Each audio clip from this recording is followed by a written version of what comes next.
You need a home. My daughter needs someone to call Mom, the lonely billionaire said to the shivering black maid sitting on the frozen bench. Amara Johnson sat hunched beneath the flickering shelter light at the corner of 7th Avenue, her body trembling in waves she could no longer control. Fever heat burned behind her eyes, clashing cruelly with the cold gnawing at her bones.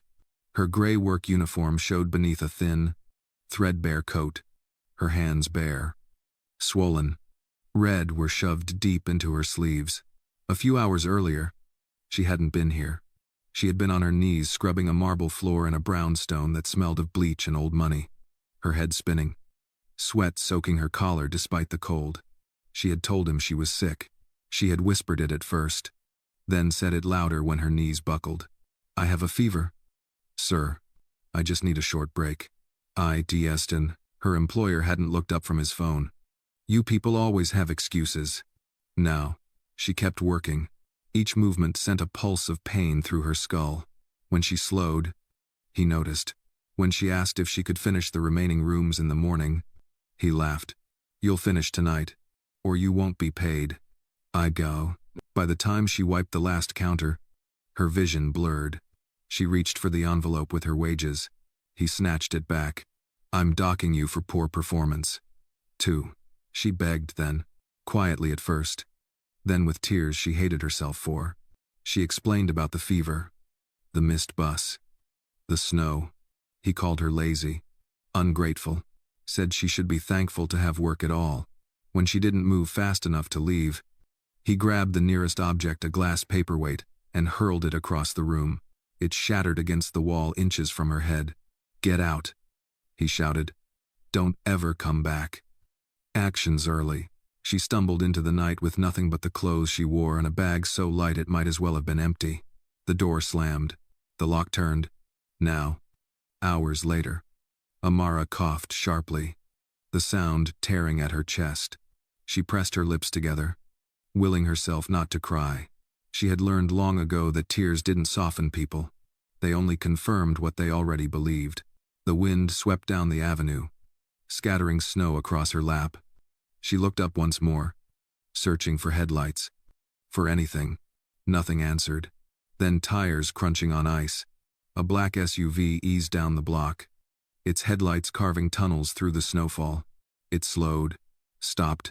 In the back seat, a little girl pressed her mittened hands to the window, breath fogging the glass. Her brown eyes were wide, thoughtful, too old for her small face. Daddy, she whispered. She looks cold, like Mama did, when I dream about her. Elliot Graves felt his chest tighten. For 2 years, he had driven these streets wrapped in silence. A man known everywhere and understood nowhere. He never stopped for strangers. He did now. He stepped out of the car, the cold biting instantly through his coat. From the back seat, he retrieved a navy cashmere scarf, soft, worn, still faintly scented with lavender. He crossed the street and gently draped it around the woman's shoulders. At least keep warm, he said quietly. Amara flinched, then looked up, startled. Snow clung to her lashes. Her voice came out thin. I'm fine, just waiting for the next bus. There isn't one, Elliot replied. Not tonight. Well, I'll manage. Have applies to plies. A violent cough bent her forward, and then she noticed the child in the back seat, watching her with open, earnest concern. That decided it. Let me give you a ride, Elliot said. You can't sit out here all night. Mark, she hesitated, habit, pride, fear all tangling together, but finally nodded. Just to the main station. Tuition. The warmth inside the SUV stung her frozen skin. Chloe smiled shyly. Hi. BK. Hi, Amara answered, managing a small smile of her own. For a moment, only the wipers spoke. Then Chloe reached forward, offering a pink hair tie from her wrist. You can fix my ponytail. It's messy. Tech. Amara chuckled softly and gathered the child's curls with careful hands. Chloe didn't pull away. Elliot watched in the mirror, his throat tightening. His daughter hadn't let anyone touch her hair since her mother died. I was going to drop you at a hotel, he said slowly. But you said you don't have a home. Easy. Amara stiffened. He chose his next words carefully. You need a home. And my daughter, she needs someone to call mom. Where consistent tension, undo. The silence that followed was thick, fragile. Amara searched his face for mockery, for pity, for anything false. There was only tired honesty. Before she could answer, Chloe leaned forward, clutching her teddy bear. Please stay, she whispered. Just for my bedtime story. And snow pressed against the windows. Amara pulled the scarf closer, feeling its warmth sink into her shoulders. Okay, she murmured. Just for tonight. The house was tall and modern. All glass and stone. Beautiful. Empty. Inside, there were no photos. No scattered toys. No signs of laughter. Only quiet and space. This place feels too quiet, Amara said softly. It has been, Elliot replied, since she passed. A possum. Away. Chloe tugged Amara's hand. I'll show you my room. Amara followed. Heart heavy. Steps light. She read the story of the snow fox, brushed Chloe's hair, felt the child relax against her. When Chloe fell asleep, Amara sat still for a moment, fingers resting gently on the blanket. She had been humiliated, cast out, left in the cold. And yet, here unexpectedly warmth had found her, not as rescue, not as charity, but as the quiet beginning of something she didn't yet dare to name. If this story touched you, leave a like and tell us where you're watching from. Maybe someone nearby is watching with you right now. The guest room was tucked away at the end of the second-floor hallway, quiet and small, warmed by a gentle hum from the electric fireplace near the window. A thick quilt had been laid neatly across the bed. An old armchair sat beside a modest nightstand. On it, a steaming mug of cocoa waited. Real cocoa, rich, dark, and fragrant. Next to it lay a folded note in crisp handwriting. Thank you for staying. Even for just tonight. Amara stood at the doorway for a long moment, the heat from the room brushing against her cold skin. The fever still simmered in the back of her head. Dull, but persistent. Her throat was raw, and her muscles ached from overuse and cold. But something deeper stirred inside her. Something she hadn't allowed herself to feel in a long time. Seen. She sat down slowly in the armchair, pulling the quilt across her lap. Her hands, still aching, cradled the mug. The cocoa warmed her from the inside out, melting something frozen beneath the surface. The fire flickered gently. She glanced around. The room was modest. Yes, but nothing about it felt temporary. No harsh fluorescence. No bleach-stained floors. No clipped voices demanding more work for less pay. Here, there was softness, and a kind of silence that didn't hurt. She closed her eyes for a moment, letting her guard drop. Just for tonight, somewhere down the hall, a floorboard creaked. Perhaps Chloe, perhaps Elliot checking on his daughter.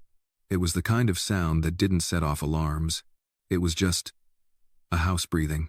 In the early morning hours, Amara woke to the faint smell of coffee. She stretched cautiously, muscles stiff from the cold she'd endured the day before. Her fever had lessened. Or perhaps it was just that she wasn't shivering anymore.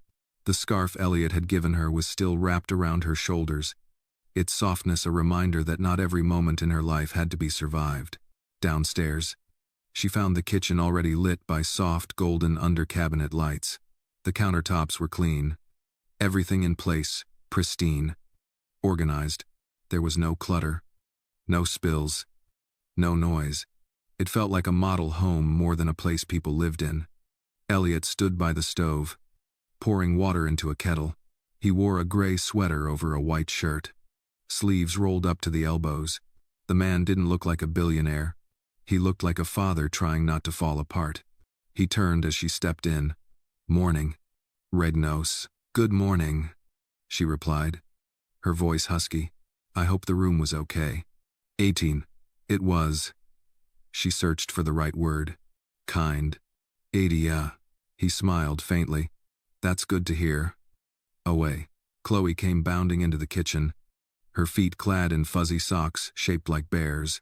She carried a drawing in one hand, and her hair was sticking out in 5 directions. Amara instinctively reached for the hairbrush on the counter. "Mind if I help with this situation?" Chloe grinned. "Please. Daddy's ponytails are lopsided." "Oh," Elliot raised an eyebrow. "They have character." "It is very lugs." Amara chuckled softly, gently brushing Chloe's curls and tying them back with the same pink scrunchie from the night before. The girl leaned into her touch without hesitation. Elliot noticed. "Again, I was going to offer you a ride to the train station," he said carefully. "But, if you're between places, there's room here. The guest room can be yours for a while. It's quiet, and Chloe clearly likes having you around." "AT2000. Amara paused, hands still in Chloe's hair. "Are you offering me a job?" He hesitated. "Not exactly. Not yet. Just space. And maybe a bit of structure." Chloe hasn't laughed like this in months. "Become stelled." She straightened, her back stiffening. "I'm not looking for pity. It's not pity," he said, meeting her eyes. "It's presence. And I think we both could use more of that." Ardid. Amara looked at Chloe, who was now placing her drawing on the fridge, 3 stick figures holding hands, snow falling around them. "I don't do this halfway," Amara said finally. "If I stay, I'm present. I care. I'm comin' today." Elliot nodded. "That's all I ask." "It's Seema." Later that morning, Amara made scrambled eggs the way her grandmother had taught her slow, with butter and a dash of milk. Chloe sat at the counter, swinging her legs and humming softly, still wearing her bare socks. She asked questions between bites. "Where did you grow up?" "Georgia," Amara said. "Small town. Lots of pecan trees." "Ugh, did you have a dog?" "I had a goldfish named Captain Bubbles." Chloe giggled, milk nearly spilling from her mouth. Elliot sat at the table, quietly sipping his coffee, watching them. After breakfast, Amara insisted on cleaning up, her body moving slower than usual but more purposeful. Her fever was a dull throb now. Manageable. Being useful helped. It gave her a rhythm. When she wiped down the table, she noticed a small antique clock sitting on the bookshelf, its face cracked, its ticking soft and irregular. "A little broken," she said aloud, mostly to herself. Elliot looked up. "It was my wife's. It's been that way since the accident." Amara hesitated, then nodded. "Still beautiful." He didn't answer, but she saw something shift in his eyes. Later that afternoon, Amara took Chloe outside to catch snowflakes on their gloves. The girl twirled in the driveway, arms outstretched, laughter rising into the cold sky. For a moment, it felt like joy was not just possible but already here.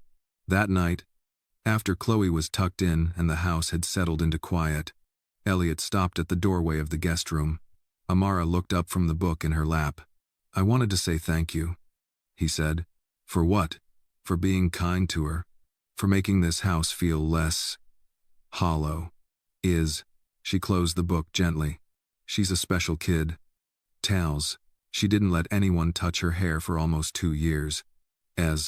Amara blinked, surprised. "I think she sees something in you," he said. "Or maybe just remembers something she's been missing." End quote.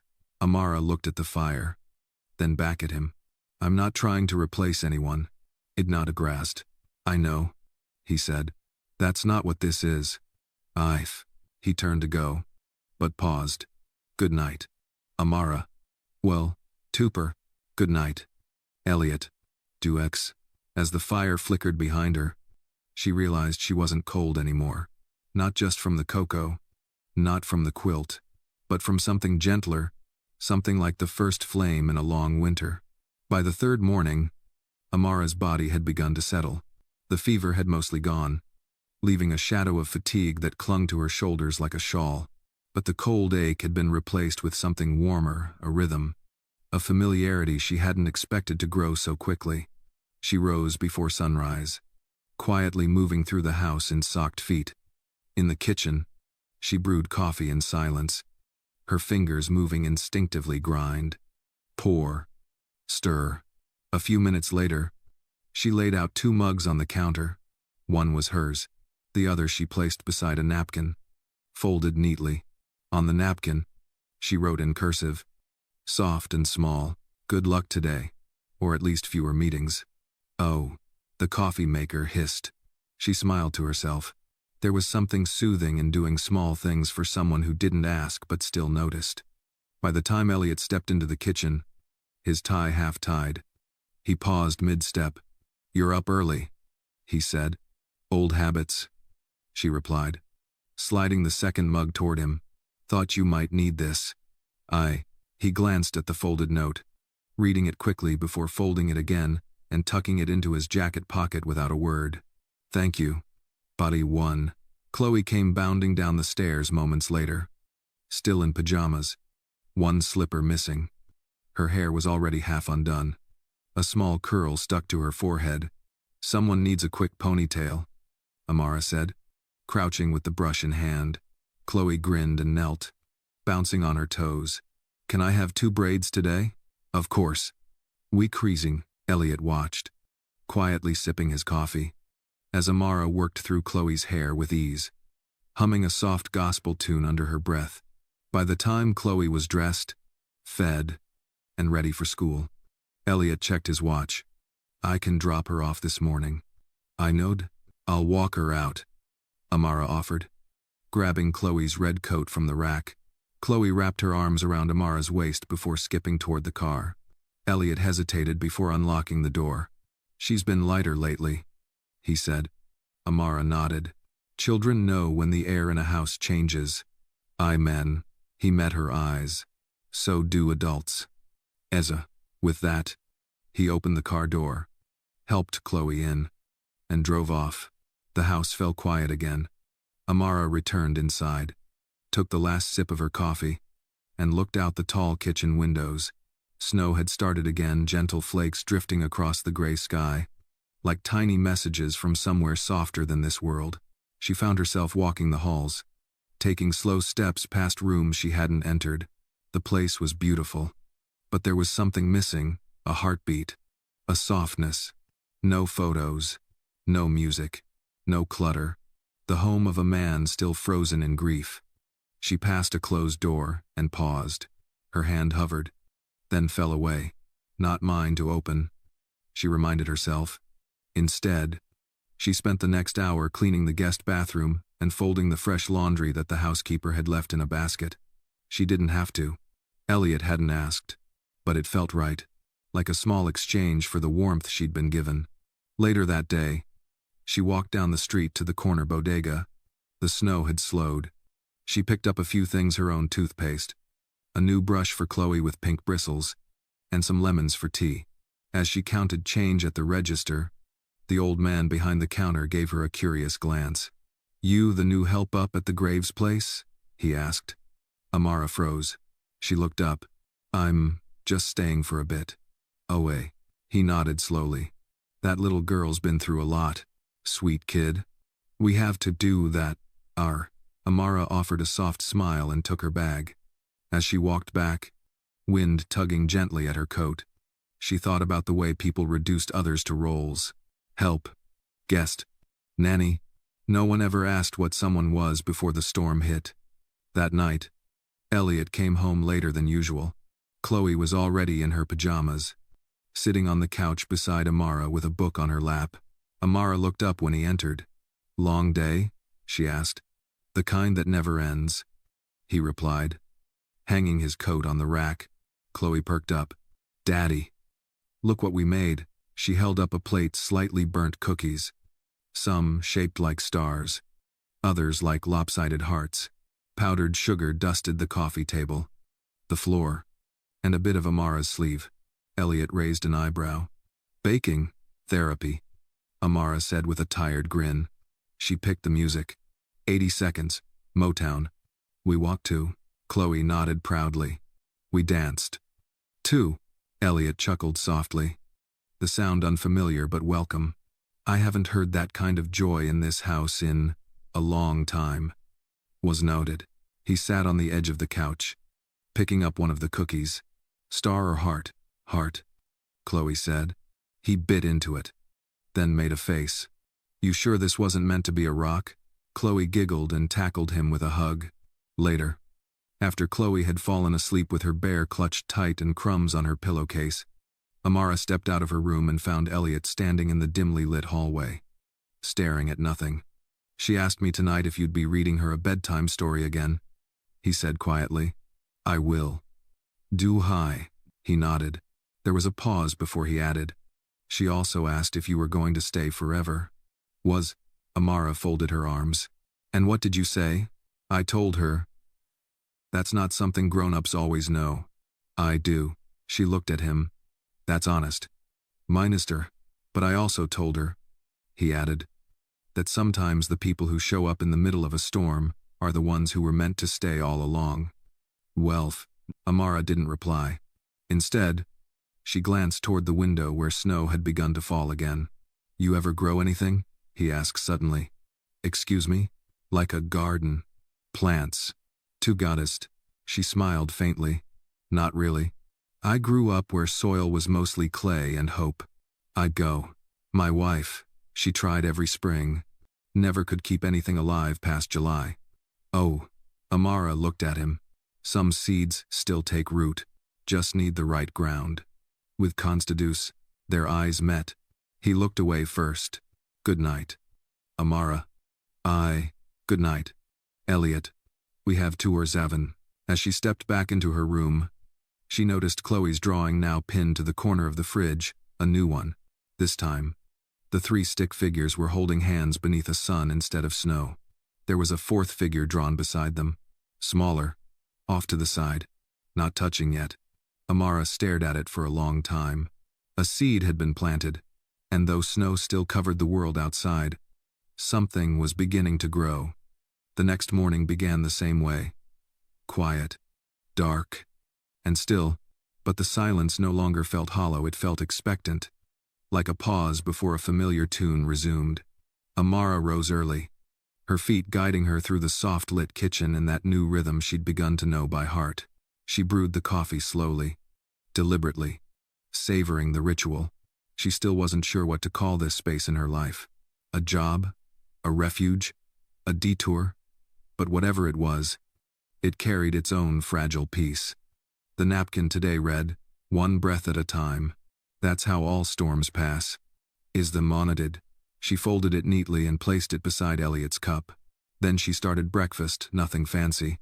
Just scrambled eggs, sourdough toast, and a side of blueberries for Chloe, who insisted they made her think faster. Oh, Gran, as if summoned. Chloe's small footsteps came pattering down the stairs, her curls half sleepy, wearing a mismatched pajama set with stars on top and bunnies on the bottom. Morning, baby, Amara said softly. Chloe rubbed her eyes. Is it Saturday? It's Tuesday. The sand, Chloe sighed. So no cartoons? Maybe just 1 episode if we finish braiding your hair and eat breakfast in 10 minutes. INT. The child grinned and nodded. Amara guided her onto the stool and gently began brushing the sleep from her hair with careful fingers. Chloe leaned into the touch, humming the same melody Amara had been singing the day before, a quiet joy. At 7:40, Elliot walked in. He was freshly shaved, suit crisp, though a sliver of tired still clung to the corners of his eyes. He noticed the napkin. He read it. Then, for the first time, he smiled before taking his first sip. Amara didn't look directly at him but caught the moment in her periphery. The house, like him, was beginning to soften. Later that morning, with Chloe at school and Elliot gone to the office, Amara walked the long upstairs hallway again. This time, she stopped at the room with the closed door. She didn't open it, but she stood there for a long time. Instead, she turned and went downstairs, pulled out a fresh vase from under the sink, and filled it with water. Then she stepped out into the snow-covered garden behind the house, plucked a few surviving winter berries, and arranged them in the vase. Small color. She placed the vase on the hallway table beneath the framed black and white photo of the Brooklyn Bridge, one of the only personal touches she'd seen in the house. Maybe this place needed more of them. She spent the rest of the day reorganizing the pantry, tossing out expired jars, and gently folding all of Chloe's little laundry piles that had been forgotten in a corner of the laundry room. There was something comforting in the rhythm of care. In the afternoon, a package arrived, Chloe's new snow boots. Amara opened the box, checked the size, then left it on the girl's bed with a little note. For your next snow day adventure. A2. That evening, Elliot came home early. It was just after dusk. He walked in with 2 bags of groceries, an unexpected gesture. I thought maybe we could cook dinner together. Izrabayad. Amara blinked. You cook? I follow instructions well. Way, she smirked. That's not the same thing. Close enough. Together. They stood in the kitchen while Chloe colored at the dining table. They chopped onions, laughed when Elliot dropped half a carrot behind the counter, and debated the correct amount of garlic for a roast chicken. More, Amara insisted. As the food baked, the house filled with a smell that hadn't visited in years. Home cooking not meant for guests, or galas, or catered events. Just a simple meal between people who had nothing to prove to each other. When they sat to eat, Chloe looked up at both of them and said, "It smells like Grandma's house." Eza, your mom's mom? Elliot asked gently. Chloe nodded. When she made soup and sang in the kitchen, with Dodja. Amara glanced at Elliot. His expression was unreadable for a moment, caught somewhere between memory and grief. After dinner, they cleaned up together. Chloe washed a few small plastic plates. Standing on a chair Amara had steadied for her. Amara dried. Elliot rinsed. It felt almost theatrical in how ordinary it was. And yet it was real. Later that night, with Chloe fast asleep and the dishes done, Amara stepped out to the back patio for air. The snow had stopped. A thin crust of ice sparkled under the moonlight. She stood in the quiet, arms crossed against the chill. I used to love the snow, Elliot said from behind her. Before. Do have a -5. She turned slightly. Before? Before it reminded me of loss. He stepped forward, coat wrapped tightly, his voice low. That night, the night we lost her, it snowed. Just like this. I waited in the ER parking lot for hours. And when they told me, he paused. Amara didn't fill the silence. Some words needed space. He continued, his voice rougher now. I kept thinking, how can the world be so white, so quiet, when everything inside me was breaking? Amara's eyes burned. He turned to her. This is the first winter I haven't hated it. Because of you. I'm Seed, she swallowed. I'm just a guest. Too. Elliot shook his head slowly. You're more than that. Braided Janels. She didn't answer. But when he turned to go back inside, she lingered in the snowlight just a moment longer, letting the quiet settle, letting the warmth between walls seep just a little deeper into her bones. The next morning would come, and with it, more small rituals, napkins, braids, cocoa. But for now, under the silver hush of midnight, something unspoken but certain had taken root between them. It was Saturday. No alarms. No rushing out the door. Just snow piled like soft mounds of sugar on the windowsills and a warm hush filling the house. Amara stirred first, still not used to the luxury of sleeping in. She lay still for a moment, listening. No sounds from the hallway yet. The kind of silence that didn't scream loneliness, but gently invited her to breathe. She pulled herself from the quilted bed, wrapping Elliot's late wife's scarf around her shoulders without thinking. It smelled faintly of lavender still, like a memory refusing to leave completely. Downstairs, she boiled water for cocoa instead of coffee, the early light filtering in through the kitchen windows like pale gold. She opened the cupboards and found the ingredients Chloe had chosen last week: flour, chocolate chips, and a small bag of rainbow sprinkles hidden in the back. She smiled. By the time Elliot entered the kitchen, barefoot in joggers and a plain navy sweatshirt, Amara already had flour on her cheek and 2 mixing bowls on the counter. You're up early, he said, voice still laced with sleep. It's Saturday. That means cookie morning, Amara replied.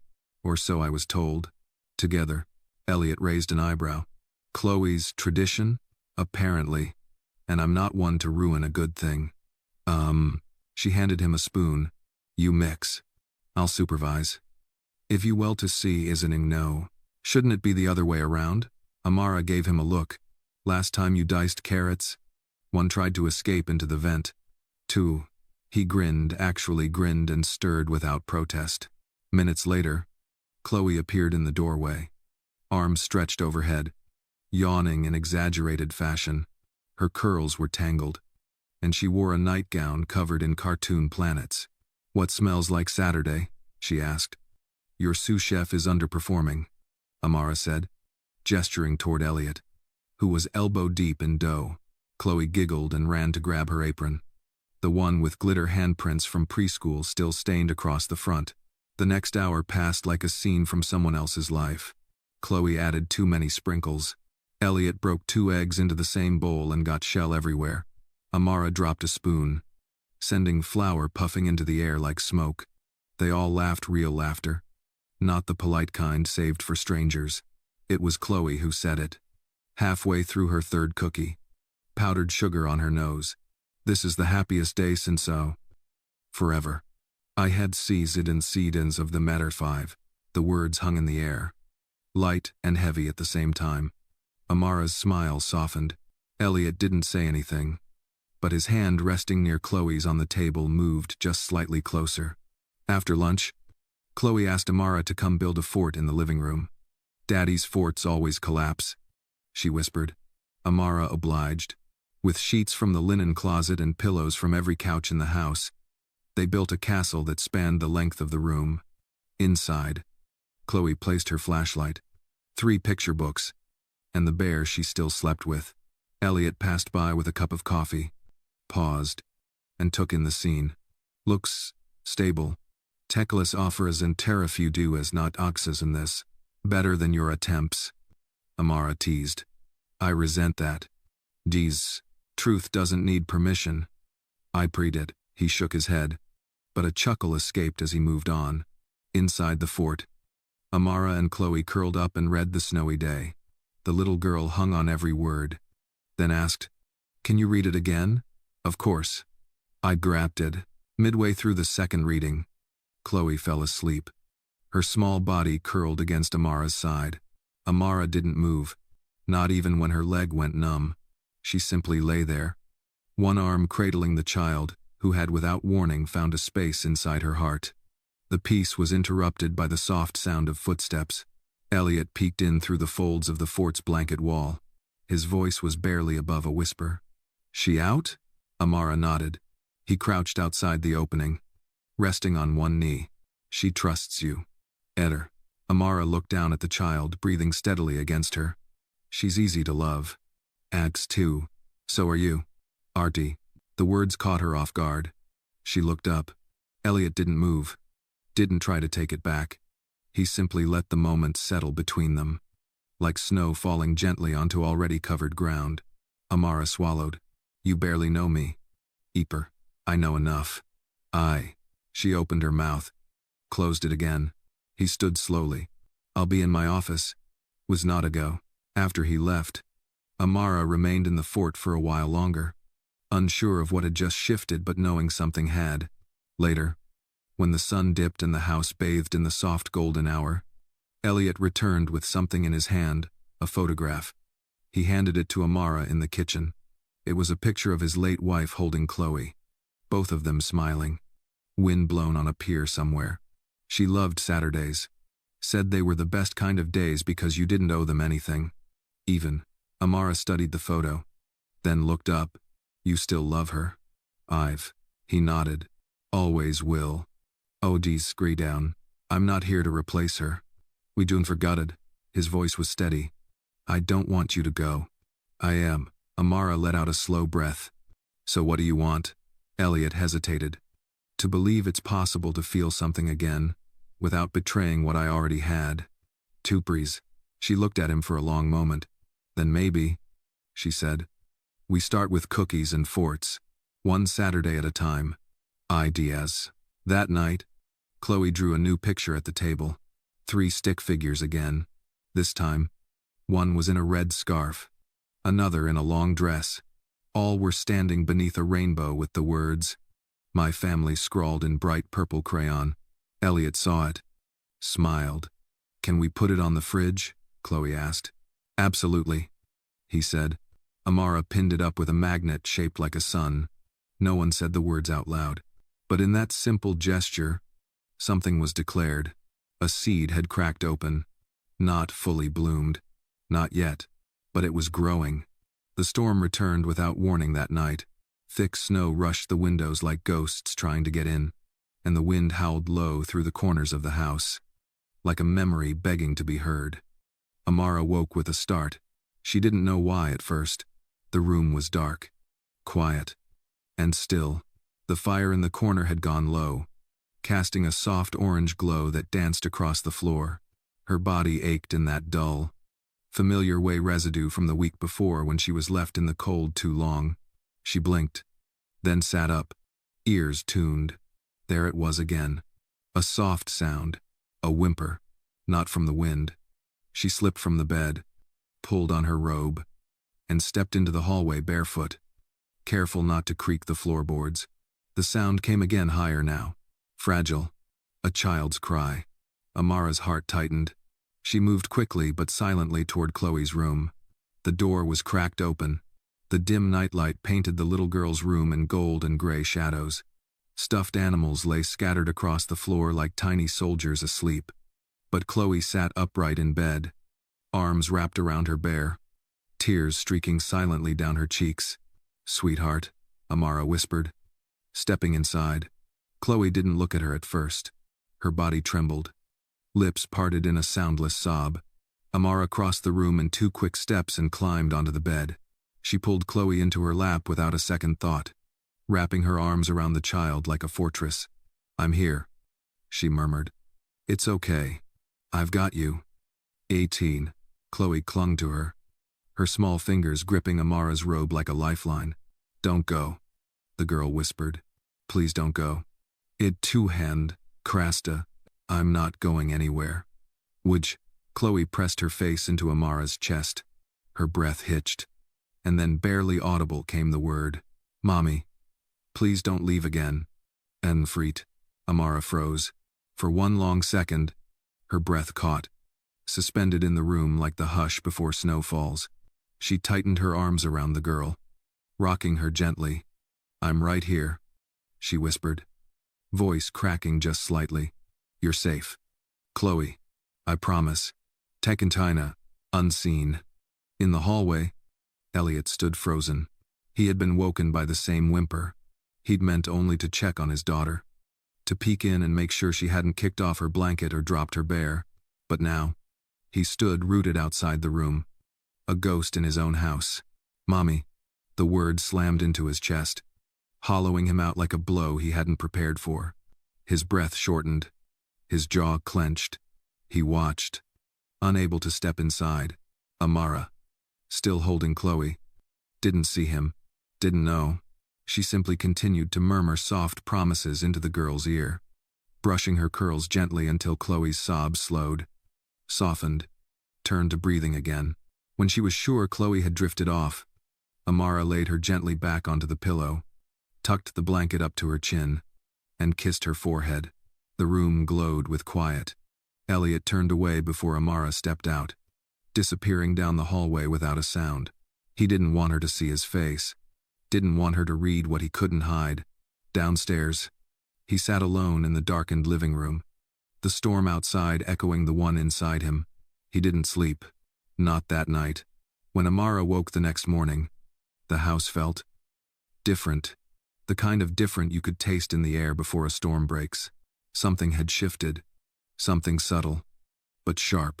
She came down to the kitchen and found it empty. No coffee pot gurgling, no clatter of Chloe's cereal bowl, no footsteps from upstairs. She waited a few minutes, then made breakfast anyway, pancakes shaped like clouds, just how Chloe liked them. The table was set, napkins folded, but only one seat was filled. Eventually, Chloe came padding in, quiet and pensive, her usual bounce gone. Amara helped her into her chair, tied her hair gently, even though the child didn't say much. "Want me to walk you to the car today?" Amara asked softly. Chloe nodded without a word. But Elliot didn't appear. Not that morning. Not the next. When Amara passed him in the hallway later that week, he gave only a brief, polite nod. The kind of nod you give a stranger in a waiting room. His eyes didn't meet hers. Gone was the man who made jokes while chopping onions. Gone was the father who crouched outside blanket forts with a smile in his eyes. He had folded back into himself, retreating behind the careful mask she'd seen the first day. And Amara knew why. He heard it. He heard Chloe call her mommy. And that word, the one that had caught Amara off guard with warmth, had shattered something in him. The rest of the week passed in strange dissonance. Chloe still reached for Amara's hand, still asked for stories before bed, still laughed when they baked or played. But Elliot was gone from the space between them, physically present, emotionally absent. At first, Amara thought maybe she'd crossed a line. Maybe her comfort had confused Chloe, had awakened something unspoken too soon. But deep down, she knew it wasn't her fault. And it wasn't Chloe's either. It was grief, raw and sharp. Grief that still lived in this house like a fourth, uninvited presence. Grief that whispered in the walls and pushed Elliot further away every time life tried to come back in. One night, when the house had gone still, Amara wandered the hallway again. She stopped in front of the closed door, the one she'd never entered. This time, it was ajar. Just slightly. She hesitated, then pushed it open gently. The room was untouched. Neat. Intact. Preserved like a moment in time. Medical journals and novels lined a tall bookshelf. A pale blue comforter was tucked tightly on the bed. On the nightstand, a framed photo of a dark-haired woman smiling with her eyes. The scent of lavender lingered faintly, like perfume fading from memory. Amara didn't touch anything. She just stood there, breathing. And somewhere down the hallway, Elliot's voice came low and quiet. "You found it." "I." She turned. He stood at the doorway, one hand on the frame. "I haven't changed anything," he said. "She was everything." "Was no way." Amara nodded. "She must have been extraordinary." "Right. She was brilliant, kind, and stubborn as hell." He smiled faintly, painfully. She would have hated how quiet this place became. "Was not a day. You don't have to erase her," Amara said. "But Chloe still needs someone now. So do you." Graced. For a long moment, Elliot said nothing. Then he looked up, not at the room, but at her. Not as a replacement, but as someone who had shown up in the storm. "I'm scared," he said. Amara's voice was barely a whisper. "Me too." She stepped out of the room, gently leaving the door open behind her. And somehow, that made all the difference. It was the first Saturday in weeks that didn't bring snow. Instead, a thin winter sun hung low in the sky, spilling pale gold across the sidewalks of Central Park. The trees stood bare and brittle, but the air was kinder. Chloe ran ahead of Elliot and Amara, bundled in her new red coat, chasing pigeons with a giggle that echoed like wind chimes down the walk. Amara walked slowly beside Elliot. Their pace matched. Unspoken, she held Chloe's mittens in her gloved hand, ready for when the child tired of running and needed warmth again. A thermos of cocoa peeked from Elliot's coat pocket. They had packed it together this morning, their hands brushing once or twice. Neither had pulled away quickly. "She's glowing," Amara said, watching Chloe twirl near a snow-dusted bench. "She's not rested." "Lighter," Elliot replied, "like something's finally been let go." "I gutted." Or someone let her feel again. Their eyes met briefly before they both looked away. A silence stretched between them. Not awkward, but tentative, like standing on ice you're not sure will hold. Amara noticed Elliot watching Chloe closely. The way he carried himself had changed. Just slightly. He wasn't watching to protect her from breaking anymore. He was watching to see her live. They stopped near the edge of the pond. Chloe came running back, out of breath, cheeks flushed with joy. "Can we take a picture?" she asked. Elliot hesitated, then smiled. "Of course. It is not a good of now." He reached into his pocket for his phone. But before he could unlock it, a man across the path raised a camera. Snap. Click. Amara flinched. Elliot's eyes narrowed. Who was that? She asked. I don't know, Elliot replied slowly, watching the man disappear into the crowd. Chloe, oblivious, climbed onto the bench and threw her arms around both of them. Amara and Elliot smiled for the photo. But something shifted again, small, invisible. By late afternoon, the photo had surfaced on a New York social media page, one known for celebrity sightings and speculations. Billionaire Elliot Graves, spotted in Central Park with mystery maid and daughter, blizzard romance in full swing. By nightfall, it had gone viral. The next morning, Elliot didn't mention it, but Amara saw his jaw tighten when he checked his phone. She didn't ask. At the hospital later that day, where Amara picked up a weekend shift in the pediatric ward, she found herself cornered by one of the nurses. Carla, sharp-tongued, always watching. They're talking about you, Carla said, leaning in, voice low. Amara closed her locker. Who is they? Everyone. That photo is everywhere. Oh. Amara pressed her lips together. It's nothing. It is not other reason. Carla tilted her head. He hasn't said anything to the press? No. Eat. Well. Carla shrugged. Guess some people enjoy being the headline. It is. Amara didn't respond. But inside, a familiar knot twisted in her chest. Later that evening, Elliot was quiet during dinner. Chloe talked about school, about her art project and how a boy in her class tried to eat a glue stick. But the air around the table was thinner. No one addressed the elephant, the photo. The press, the whispers. After Chloe went to bed, Amara lingered in the kitchen. Elliot stood at the sink, rinsing mugs, his face unreadable. People are talking, she said gently. I know. Their content's 25. She waited for more. For a statement. A defense. A vow. Instead, he dried a cup and placed it quietly on the rack. I can handle whispers, she said. I know, he repeated. She turned toward him. But can you? He met her gaze. Something restrained flickering in his eyes. I didn't ask for the spotlight. It is not off. I didn't ask for it either. But I'm in it now. So is Chloe. I be dear. He said nothing. The silence this time was colder, sharper. That night, Amara sat in her guest room long after the fire had gone out. She stared at the scarf folded on the armchair. She thought of Chloe calling her mommy in a dream, of Elliot vanishing behind his walls again, and of the world looking in, deciding what she was without knowing her name. She didn't cry. She didn't rage. But she folded the scarf carefully, smoothing its edges. Then she began to pack. The following week brought more headlines. Chloe didn't notice, but Elliot did. And Amara, though still helping with homework, still cooking dinner, still tying Chloe's braids, began to drift, like smoke from a dying candle. The invitation to the company's annual gala came on Thursday. Elliot handed it to her at breakfast.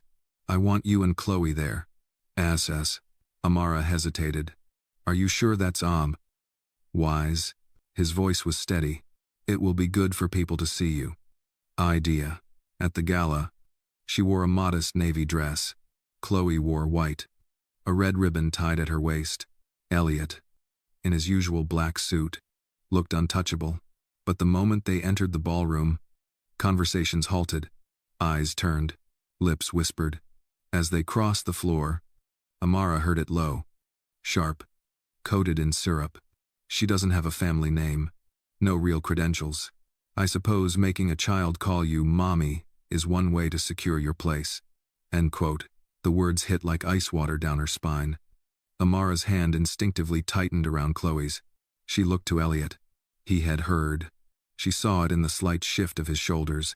But he didn't turn, didn't defend. Instead, he smiled at a potential investor and began a conversation, cool and polished as glass.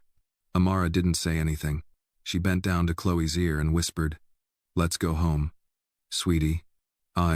Chloe nodded, tired from the noise and the heels. They left early. The house was quiet when they returned. Elliot had stayed behind. Amara moved slowly through the halls, her steps soft but final. She gathered her few things. The photograph Chloe had drawn, her scarf, the nightlight she kept by her bed. Then she stepped into Elliot's office, placed the scarf on the desk, and left a folded letter beside it. She didn't cry, but her hand trembled as she wrote the final line. Please tell Chloe I love her. As if she were my own. The door didn't slam. It clicked softly, like a whisper leaving the room. By the time Elliot returned home after the gala, the house felt off like the moment you open a book to find a page torn out. He walked into the kitchen, loosened his tie, and poured himself a glass of water. The silence hit first.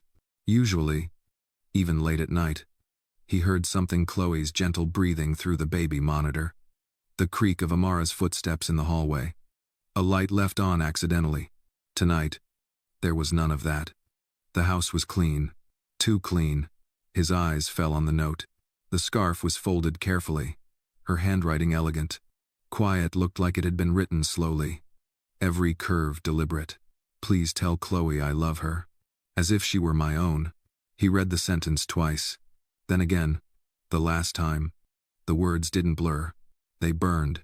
He sat down in the chair beside his desk, holding the scarf like a lifeline, and lowered his head into his hand. The world outside could have crumbled and he wouldn't have noticed. The weight of the week, the whispers, the photographs, the silence, all of it crashed down in that single, final moment. She was gone. Upstairs, Chloe stirred. Elliot rose slowly and climbed the stairs, each step heavier than the last. When he opened her bedroom door, she was sitting up, rubbing her eyes. Daddy? She whispered. I'm here. Is Nother? She looked past him. Where's Amara? He hesitated. She had to leave. When to place this? Chloe frowned, a small line forming between her brows. Why? She didn't say much. Just that. It was time. It is 9. Tears sprang to Chloe's eyes without warning. She clutched her bear tightly. But she said she was staying. She said she was my family. Or cries Ian. Elliot sat on the edge of her bed. I know. Orlita divinated. She lied. Is not. No. Baby. She didn't lie. His voice broke on the last word. Chloe shook her head. Crawling under the covers. I want her back. A.T. Elliot didn't have an answer. Instead, he reached forward and held his daughter close, letting her cry against his chest while guilt soaked into every part of him. He had failed again. First his wife, now Amara, and Chloe, small, brave Chloe, was the one paying for it.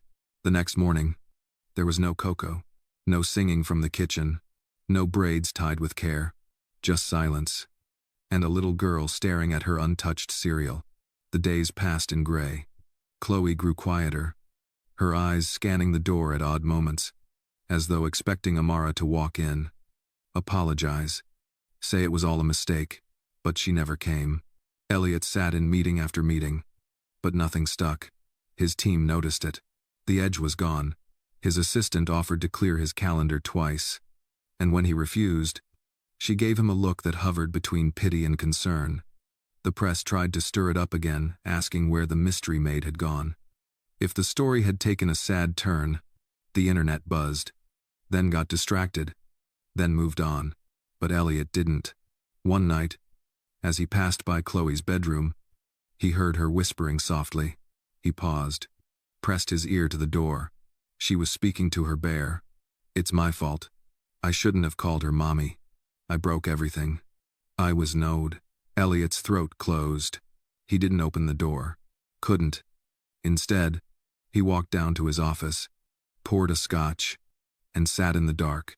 He stared at the scarf on his desk, still folded exactly as she'd left it. Next to it, her note. He hadn't moved either since she left. He unfolded the letter again, reading the entire page. He hadn't before. He hadn't wanted to feel the full weight of her words. But now he read it line by line. I never came here expecting to find a home. I just needed shelter, a place to rest. But what I found was a child who taught me how to laugh again, and a man who, without knowing, reminded me how much love I still had to give. But I can't be somewhere I'm hidden. I've spent too many years shrinking myself in rooms that couldn't hold my truth. I won't do it again, not for fear, not for whispers, not for comfort. Tell Chloe I will always be her safe place, even if I'm far away. And, Elliot, please don't wait until the next storm to realize the house is warmest when you're not alone. He closed his eyes, and for the first time in a very long time, Elliot Graves wept. Not the quiet kind of grief he'd been mastering for years, but the kind that came from love lost. From realizing too late that he'd let the best thing walk out the door because he hadn't known how to hold it. The next morning, he packed Chloe's lunch, tied her coat, and drove her to school himself. On the way, she was quiet, holding her bear in her lap. Before she stepped out of the car, he touched her hand. Would you want to see Amara again? Chloe turned to him slowly, eyes wide. More than anything. These times. Elliot nodded. Then I'm going to fix this. I don't know how yet, but I will. It's Dawn's bat. She didn't smile, but she leaned forward and kissed his cheek before stepping out. That night, Elliot sat at his desk with her scarf wrapped around his hand and a name written on a yellow legal pad. Amara Dorsey. He had no address, no phone number, no idea where she'd gone, but he'd built his empire on solving impossible problems, and he wasn't about to let this be the one he gave up on. Not now. The following Monday, Elliot didn't go into the office. Instead, he sat in front of the large oak desk in his study, a steaming cup of black coffee growing cold beside him, and every bit of energy focused on one task: finding Amara. The house was still. Chloe had been dropped off at school, her mood a little brighter after their brief conversation. Hope flickered in her eyes. Elliot had promised her something, and for the first time in months, he intended to follow through with a vow that had nothing to do with finance, meetings, or shareholders.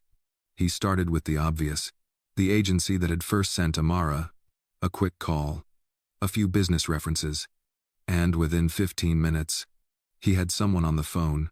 Yes, Amara Dorsey was placed temporarily with you through emergency winter relief. The woman on the line confirmed, but she wasn't registered long-term, just a temp support role. Would self-mean. Elliot leaned forward. Do you have an address? Contact number? I'm afraid we can't release that information without her consent. I'm Adji. He exhaled. I understand. But this is important. And guys. There was a pause on the other end. Then the woman said softly. She listed a contact reference. It's a shelter. Haven Hearts. South Bronx. Oh so. He wrote it down. Thank you, he said. He didn't tell anyone where he was going, not his assistant. Not the nanny covering Chloe's after-school hours. Not even his driver. He wanted to do this alone. The car ride to the South Bronx was long and quiet. As buildings blurred past the window, Elliot found himself rehearsing what he would say if he saw her. I'm sorry. I should have stood up. I should have spoken when it mattered. You were never invisible to me. Come home. Haven Hearts was nestled between two boarded-up storefronts. Its front door painted a fading lavender. A handmade sign was taped to the glass. Hope lives here. I am. Elliot entered cautiously. Inside, a young woman in her 20s greeted him from behind a counter. Her nose pierced, and her sweater 2 sizes too big. Can I help you? Sir, I'm looking for someone. Amara Dorsey. She may have stayed here recently. The woman studied him with wary eyes. She doesn't want to be found by just anyone. I'd go. I'm not just anyone, Elliot said. And to his own surprise, his voice cracked. I need to apologize. And I need her to know that a little girl misses her every day. Is not. The girl's gaze softened. She left yesterday, packed her things and said she had a cousin in Albany. Took a bus out early in the morning. As Elliot's heart sank. But, the girl added, she left this with me. Dime. From under the desk, she pulled out a small paperback book, worn edges. Soft cover. A pressed white envelope tucked into the pages. Elliot reached for it with trembling hands. The cover read, The Color of Water. Inside the front flap, her name was written in tidy script. Below it, just one note. For whoever finds this, may you know what it means to rebuild from ashes. The envelope had no name on it. Inside was a letter. Elliot, if you're reading this, I suppose you tried. I never doubted that you would. That's what hurts the most. You didn't fail me by loving your wife